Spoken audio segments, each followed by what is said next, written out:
Kathy Engelbert didn't say a word. She just walked out. What followed was a stunned silence that said more than any press release ever could. After disclosing a staggering $3 billion in debt, the WNBA's commissioner left the room mid-negotiation, sparking a wave of panic across the league. At the center of the storm was a salary bump announcement that sounded like a win, $1.1 million. But almost immediately, cracks appeared. The figure was inflated with performance bonuses, not guaranteed pay, and the base salary hovered closer to $850,000. As the reality settled in, trust started to erode, not just between the league and its players, but among fans who saw the league as a symbol of progress and potential. Folder not found. Create new folder. If you're here for the real story and not the filtered version, subscribe. And if you're sticking around for the next meltdown, you better definitely subscribe. Kelsey Plum speaking. That fracture is now threatening the WNBA's momentum, with players like Kelsey Plum advocating for NBA-style revenue sharing, and others jumping ship to emerging leagues with better offers. The illusion of stability has crumbled. What's unfolding isn't just a labor dispute. It's a reckoning. The gap between public messaging and financial reality has grown too wide, and if the sides can't bridge it fast, the league's gains in viewership, sponsorship, and cultural relevance could vanish. This is no longer just about money. It's about survival. The room fell completely silent. Tension, so thick you could cut it with a knife. And then, bam, the WNBA commissioner stands up, slams her folder shut, and walks out just like that. No warning, no press conference, just a walkout, triggered by the bombshell no one was prepared to face. A $3 billion debt. That's not a typo. That's not some offhand exaggeration for dramatic flair. That's what the WNBA reportedly revealed during the latest round of negotiations. $3 billion. And now, everyone's wondering the same thing. How does a league with record ratings, growing buzz, and some of the most talked-about athletes in sports end up billions in the red? That question is at the heart of a complete PR disaster, a negotiation breakdown, and what could be the biggest crisis in the WNBA's 27-year history. President, photos. It all started with a seemingly celebratory announcement, a new proposal to raise the league's maximum salary to $1.1 million. Fans were hyped. Headlines lit up. Social media exploded. Finally, players getting paid what they deserve. Or so it seemed. But it didn't take long for that $1 million figure to unravel. What looked like a massive leap forward in pay turned out to be a lot more complicated, and honestly, a little shady, because that $1.1 million, it wasn't guaranteed. Not even close. The base salary was still hovering around $850,000, and the rest was tied up in performance bonuses and incentives. So really, unless you're playing like an MVP and winning hardware, you're not seeing that full payout. Cue the confusion, the skepticism, and the outrage. The players' union wasted no time in calling it out. The sentiment? This proposal isn't what it looks like. And they weren't wrong. The math didn't add up, and the lack of transparency hit a nerve. Not just with the athletes, but with fans too. See, from that moment, it was game on. Not on the court, but in the press. Instead of true backroom bargaining, we got a media circus. Leaked memos, carefully worded statements, strategic exclusives dropped in prime time. Each side trying to control the narrative, spin the headlines, and make the other look like the problem. The league painted itself as generous, forward-thinking, making big offers to its talent. The players pushed back, saying the numbers were misleading and the deal was more PR than progress. And in the middle of all this, the WNBA commissioner's walkout sent one message loud and clear. Talks had broken down. Completely. This isn't just some minor contract dispute.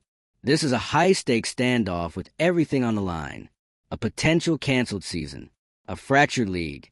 A credibility crisis. And a player base caught between rising fame and the fear that it could all disappear just as quickly as it came. So what makes this even messier? The emergence of rival leagues. Yep, multiple new ventures like Unrivaled and Project B are stepping up, offer more money, better flexibility, and honestly, a lot less drama. And players are already signing on. Not hypothetically, not threatening, actually jumping ship. That's leverage. And the WNBA knows it. But leverage only works if there's a season to leverage it against. And right now, that's not guaranteed. A skipped season isn't just a bargaining chip anymore. It's a very real possibility. And if that happens, the consequences could be brutal. The WNBA has been riding a serious wave. Record ratings, buzzy rookies, high-profile endorsements. Think Caitlin Clark. Think media deals. Think major momentum. A canceled season would derail all of it. The brand takes a hit. Sponsors lose interest. And fans? They move on. This isn't the NBA. The WNBA can't afford a long-term work stoppage. The infrastructure isn't there. The margins aren't that deep. And the younger players, the ones not on max contracts, stand to lose the most. They rely on the league not just for paychecks, but for visibility, development, future deals. A gap year for them could mean losing a career altogether. Then there's the elephant in the room, the NBA. The WNBA exists with major backing from its older, richer brother. The NBA supplies infrastructure, resources, and credibility. It's a crucial relationship, and right now, it's more important than ever. Because while the WNBA fights over salaries and semantics, the NBA holds the keys to long-term growth and financial safety nets. But even that support has limits. At some point, if the returns don't justify the investment, questions get asked. Commitments waver. That's the risk. And yet, players aren't wrong to demand more. They've seen their profile rise. They've watched the league's cultural relevance explode. They're drawing crowds, selling jerseys, breaking records. They want a cut that reflects that. And not just for now, for the future.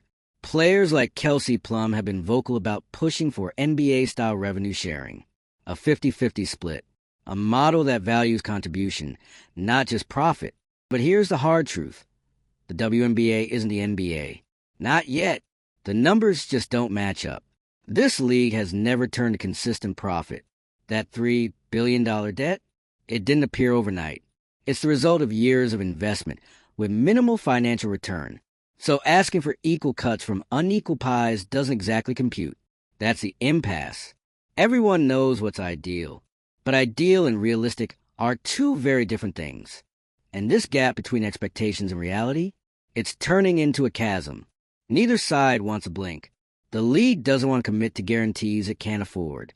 The players don't want to settle for offers that feel like smoke and mirrors. So instead of building a bridge, both sides are building narratives. And in the meantime, time is running out. Because let's be real, no one walks out of a negotiation table unless things have truly hit rock bottom. The commissioner leaving mid-talks isn't a stunt. It's a signal, and it's not a good one. So where'd that leave us? In a league that might not play a single game next season. In a sport where the top athletes could start calling rival leagues home. In a fan base that's trying to support, but feeling whiplash from all the back and forth. In a brand that's finally breaking through, but could shatter under the weight of its own contradictions. This is bigger than one salary. Bigger than one proposal. This is about trust, transparency, sustainability. Right now, fans don't trust the numbers. Players don't trust the league. The league doesn't trust the players' leverage. And somewhere in the chaos, the story of a growing sport is getting buried under a mountain of press releases, spin cycles, and bad faith. If there's one thing this whole situation makes painfully clear, it's that growth alone isn't enough.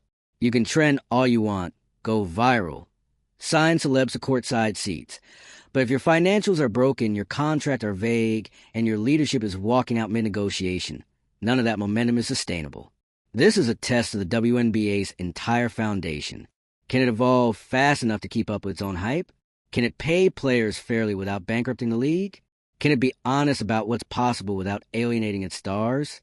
Right now, those questions don't have answers. And until they do, fans are left watching a different kind of drama unfold. Not on the court, but in the boardroom. If you're following this saga, drop your take in the comments. Do you think the WNBA can bounce back from this, or are we watching the beginning of the end? Make sure to like, share, and subscribe for more breakdowns on the biggest pop culture and sports meltdowns out there. This one's still unfolding, and trust, it's far from over. And here's where it gets even messier. Because the deeper you dig into this $3 billion bombshell, the more you realize how little we actually know about the league's books. This wasn't a routine financial update or part of a scheduled media briefing. This was a straight-up gut punch dropped in the middle of a high-stakes labor negotiation. And the timing? It's not subtle. The debt revelation didn't come with a spreadsheet, a breakdown, or even a Q&A. Just a looming number dropped like a mic on the table. And then boom, the commissioner walks out. What's that supposed to signal? That the league can't afford the demands? That it's already on the edge? That asking for more pay is basically asking for collapse? That kind of message doesn't encourage negotiation. It shuts it down. But here's the twist. Some folks think the number was dropped strategically, like a fear tactic. Because if you're in a room with people demanding higher salaries, better benefits, and bigger revenue splits, throwing out a multi-billion-dollar debt bomb can change the whole tone real fast. It reframes the story, from we're growing and deserve more to we're drowning and can't afford it. The problem is, both things might be true. Yes, the league is growing. Yes, players are getting more visibility than ever. But also, yes, it's operating at a loss. And yes, that financial hole is deep. But the lack of clarity around that $3 billion number is what's making everything worse. Where exactly did that figure come from? Is it operating losses since the league's inception? Is it cumulative? Projected? Is it debt the WNBA itself holds? Or tied up in the NBA's backing? These aren't small questions. These are everything. Because in the absence of real answers, all anyone has is speculation. And that's dangerous in a moment like this, when morale is low, trust is shaky, and the spotlight is brighter than it's ever been. The WNBA has been pushing a narrative of momentum for years. Viewership up, sponsorships rising, young stars, breaking through. And now, overnight, we're talking bankruptcy-level numbers and walkouts. The whiplash is real. And it's not just players and fans getting dizzy. Sponsors are watching. Broadcasters are watching. Investors, ticket buyers, college stars thinking about where to take their careers. They're all paying attention because when headlines say, this league is done, people start acting accordingly. And here's the reality. The players aren't just fighting for this deal. They're fighting for the future of their careers. The choices made now could lock in league structures for the next decade. That means everything from how rookies are paid to how long stars stay in the game. And in a league where your peak earning window is so short, every contract negotiation hits harder.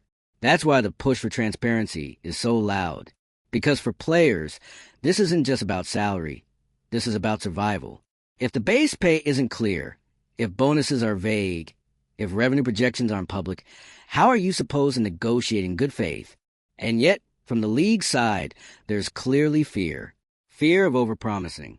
Fear of losing control. Fear that if they agree to a big number now, they can't walk it back later, especially if the economics don't support it. It's a classic standoff. Two groups, both convinced they're fighting for the long-term good of the sport, but seeing completely different paths to get there. The players want bigger guarantees, real revenue sharing, and a commitment to invest in them, not just in logos and marketing slogans, but in actual humans doing the work. The league wants sustainability, breathing room, the ability to grow without crumbling under new demands they can't afford to meet yet. And here's the kicker. Both sides need each other. The league can't function without its players, and the players can't shine without a stage. So why are we here? Because somewhere along the way, the trust cracked. And once that happens, it's not just about numbers anymore. It's about perception, motives, who's playing the long game, and who's just playing PR. And if we're being honest, this whole ordeal has become a PR war. You got players tweeting cryptic statements, dropping subtle digs in interviews. You've got the league issuing carefully worded press releases that say a lot without saying anything. And meanwhile, fans are left refreshing social feeds, trying to piece together what's actually going on behind the curtain. It's exhausting. And it's not a great look for a league trying to position itself as the future of women's sports. What makes this especially ironic is that just a year ago, the WNBA was having a moment. Big-name investors, celebrity endorsements, packed arenas. It felt like the tide had finally turned. This wasn't niche anymore. This was mainstream. And now, just months later, we're talking about potential season cancellations and financial collapse. This is why momentum matters and why it's so fragile. Because momentum doesn't mean stability. It doesn't mean you're safe. It means you're gaining speed, but if you hit a wall, that momentum just slams you harder into it. The potential consequences here go far beyond missed games or reduced contracts. They're existential. What happens if a full season doesn't happen? What if stars permanently jump ship to other leagues? What if fans lose interest in the back and forth and start tuning out? This is a sport with endless slack.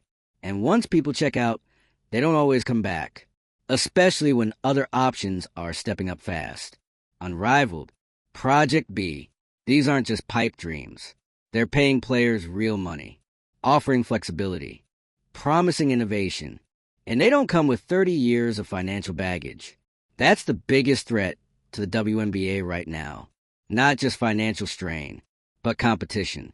And the sad irony is, that competition wouldn't exist if the WNBA wasn't making noise. The league's progress is exactly what opened the door for other ventures. But now those same doors are pulling talent away. And if that brain drain continues, the league might survive on paper, but lose its soul. So what now? The clock is ticking. If the commissioner's walkout is any indication, both sides are farther apart than they've ever been. And while there's still time to salvage the situation, the path forward is narrow. It's going to take transparency, realistic expectations, and a total reset of the communication strategy on both ends. No more spin, no more vague statements. Just honest talk about what the league can afford and what the players need to keep showing up. Because let's be clear, both sides want this league to thrive. No one's trying to burn it down. But egos, PR plays, and lack of trust are doing the damage for them. And unless that changes fast, we're going to look back on this moment as the one where the WNBA almost had it all and let it slip. Now here's where things cross the line from bad to absolutely unsalvageable, because the damage from this breakdown isn't staying behind closed doors anymore. It's leaking out front and center for the world to see. And fans, they're starting to pick sides. One camp is saying the players are getting greedy, asking for NBA-style salaries without NBA-level revenue. The other camp is saying the league is gaslighting the public with smoke and mirrors deals, hiding behind growth potential, while players carry the league on their backs. And honestly, both takes come from frustration. People are exhausted watching a league they care about implode in real time, with no clear plan, no consistent message, and no trust in sight. Let's talk about that $1.1 million salary again. Because on the surface, that number was supposed to wow us. It was supposed to say, look how far we've come. But when you break it down and see that the guaranteed part is $850,000, with the rest locked behind vague incentives, it stops being impressive. It starts to feel insulting. Like, why even toss out the $1 million headline if no one's actually getting that unless they jump through a dozen hoops? The players' union clearly saw through it. They came out swinging, saying the offer wasn't even close to what it was hyped up to be. That's a major red flag. Because if your union doesn't trust your numbers and your fans are confused and your commissioner is walking out of meetings, who's steering it? And now the whispers are getting louder. Is a season even going to happen? That question used to feel extreme. Now it feels likely. And if that's the road we're on, the impact will be devastating, not just financially, but symbolically. Because skipping a season doesn't just mean lost games. It means lost progress, lost visibility, lost faith. Players like Caitlin Clark are helping bring in new fans by the millions. This was supposed to be the season that cemented a new era of women's basketball. It had the momentum. It had the attention. All it needed was the execution. But instead, we got chaos. And the players who aren't household names, the ones grinding on minimum contracts, hoping to prove themselves, they're the ones with the most to lose. A missed season could mean the end of a career for them. No exposure, no growth, no pay. Just a wasted year, while the stars maybe go abroad or sign with rival leagues and keep moving forward. That's the brutal part of all this. The biggest collateral damage will hit the quiet majority. Not the handful of names trending on social media, but the dozens of hard-working athletes who rely on this league for their... And you can't talk about this mess without bringing up the NBA. Because let's be honest, if the WNBA wasn't backed by the NBA, this league probably wouldn't exist today. That's not shade, that's just fact. The NBA has been the financial life jacket for decades. And now, everyone's wondering, how much longer is the NBA willing to float this thing without return? Because yes, it's about investment. But investment only lasts as long as you believe in the return. And right now, the public meltdown, the fractured messaging, the walkouts, they don't exactly scream safe bet. That puts even more pressure on these negotiations. Because it's not just the players and league at the table. It's the NBA behind the curtain, watching closely, calculating risk, wondering when or if they'll see profit. And in the middle of that, a fractured fan base. One side defending the league's efforts, the other backing the players' demands. Both sides worry that something really special is slipping through the cracks. Because for the first time in forever, the WNBA was cool. It was buzzy. It wasn't begging for attention anymore. It had it. And now, all that goodwill is being spent on posturing and PR games. No one wins if this keeps spiraling. The players lose momentum. The league loses credibility. The fans lose interest. And the new leagues, the ones with cash, hype, and open arms, they swoop in and start writing a different future for women's basketball. One without the WNBA at the center of it. And maybe that's the biggest warning in all of this. You are never too big to fail, and never too small to be replaced. If the WNBA wants to survive, let alone thrive, it needs to get out of its own way. Be honest about the financials. Be fair about the deals. Be clear with the fans. Because if the people in charge keep playing chess with public opinion, instead of working toward real compromise, this league could burn down from the inside, right as the world finally started watching. So what do you think? Is this a storm before a breakthrough? Or is the league on life support? Drop your thoughts in the comments. And if you're still here riding this roller coaster with us, make sure you hit that like button, subscribe, and share this with someone who's been following the drama. Because at this point, we're all just hoping someone, anyone, puts the ball back in play before the clock runs out.